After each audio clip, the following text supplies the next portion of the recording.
लोग कहते हैं कि राहुल गांधी पप्पू है, हाँ?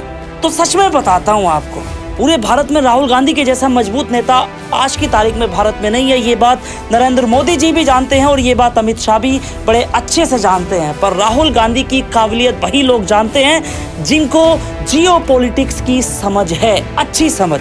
वरना तो राहुल गांधी को पप्पू पप्पू कहने वाले कितने पप्पू भरे पड़े हैं।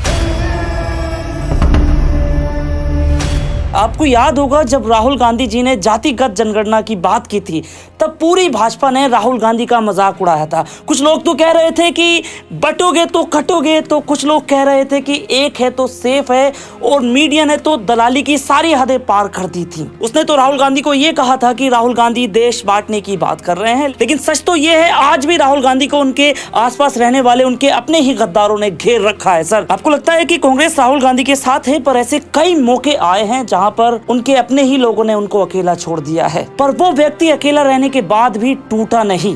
और आज देखो, वही राहुल गांधी है जिसने मोदी जी को झुका दिया। अब मोदी जी जानते हैं अगर जातिगत जनगणना नहीं हुई तो बिहार हाथ से चला जाएगा और उसके बाद फिर यूपी की बारी है। जी हाँ, मैं बात कर रहा हूं जातिगत जनगणना के ऐलान के, जिसे मोदी सरकार ने 2025 की जनगणना में शामिल करने का फैसला किया है।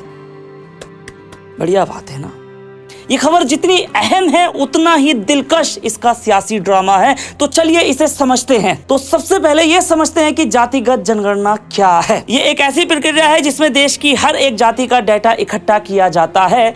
आखिरी बार ये 1931 में हुई थी, जब अंग्रेजों ने जनगणना में जाति को शामिल किया था। आजादी के बाद हर 10 साल में जनगणना होती है, लेकिन उसमें सिर्फ अनुसूचित जाति यानी कि एससी और अनुसूचित जनजाति यानी कि एसटी की ही गिनती होती थी। अब 2025 की जनगणना में हर जाति का डाटा लिया जाएगा। इसका सीधा सा मकसद है सामाजिक आर्थिक नीतियों को बेहतर करना, आरक्षण को और पारदर्शी बनाना और ये समझना कि किस समुदाय को कितनी मदद चाहिए। लेकिन जैसा कि हम जानते हैं, भारत में कोई भी फैसला सियासत से खाली नहीं होता।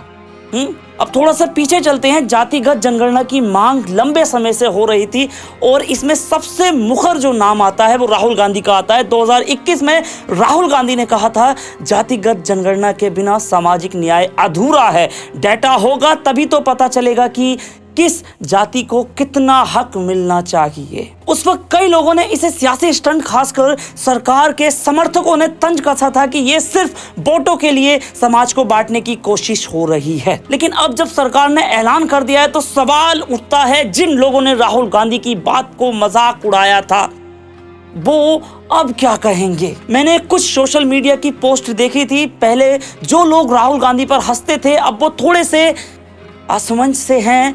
एक ने तो लिखा, मोदी जी ने तो विपक्ष को चुप कराने के लिए ऐसा किया है। अरे ठीक है, मान लिया, लेकिन फिर भी जिस मुद्दे को तुम वोट बैंक की सियासत कहते थे उसे अब तुम्हारी सरकार लागू कर रही है। अब क्या करोगे? विरोध करोगे या फिर समर्थन करोगे भैया? अब ये सवाल इसलिए है क्योंकि पहले एक है तो सेफ है का नारा देने वाले अब थोड़ा सोच में पड़ गए हैं। चलिए अब इसके सियासी मायनों पर आते हैं। जातिगत जनगणना का डाटा आएगा तो इसका सबसे बड़ा असर होगा आरक्षण और सरकारी योजनाओं पर। मिसाल के तौर पर आप समझिए, ओबीसी, एससी, एसटी और दूसरी जातियों की जब सटीक आबादी का पता चलेगा तभी तो नीतियां बनाने में आसानी होगी। लेकिन इसका दूसरा पहलू ये भी है कि सियासी पार्टी इस डेटा को वोट बैंक के लिए इस्तेमाल कर सकती है। और यही वजह है कि विपक्ष इस ऐलान से खुश है, क्योंकि लंबे समय का मुद्दा अब हकीकत बन रहा है। वही कुछ लोग जो पहले राहुल गांधी का विरोध करते थे अब थोड़ा सा बैकफुट पर नजर आ रहे हैं। सर, जो पहले कहते थे कि जातिगत जनगणना समाज को बांटेगी, अब उनकी अपनी सरकार इसे लागू कर रही है। तो अब क्या सर? तो अब क्या करोगे? मुझे बताइए। कुछ लोग कह रहे हैं कि मोदी जी ने इसे अपने तरीके से लागू किया है। अरे भैया ठीक है, लेकिन मुद्दा तो वही है जिसे राहुल गांधी उठा रहे थे। तो लास्ट में दोस्तों, जातिगत जनगणना एक बहुत बड़ा ऐलान है। ये सामाजिक न्याय को मजबूत कर सकता है, लेकिन सियासी ड्रामा भी कम नहीं होगा। विपक्ष इसे अपनी जीत मान रहा है और जो लोग पहले राहुल गांधी का मजाक उड़ाते थे वो अब थोड़ा चुप हैं। थोड़ा नहीं, बहुत ज्यादा चुप हैं।